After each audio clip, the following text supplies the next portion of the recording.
Roy from Roy's Garage. Today I'm going to be working on a 2008 Isuzu pickup I-290. I'm going to show you how to reset the maintenance required light. Okay, so first we're going to be turning the ignition to the on position.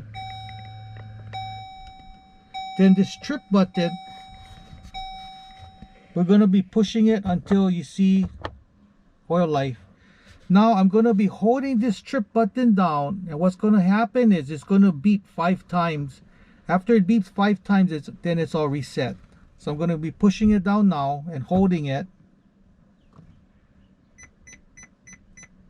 So it beeped 5 times, let it go, so now it's reset. So that's how you reset a maintenance required light. Don't forget to subscribe, give me a thumbs up, and I see you in the next video. Aloha.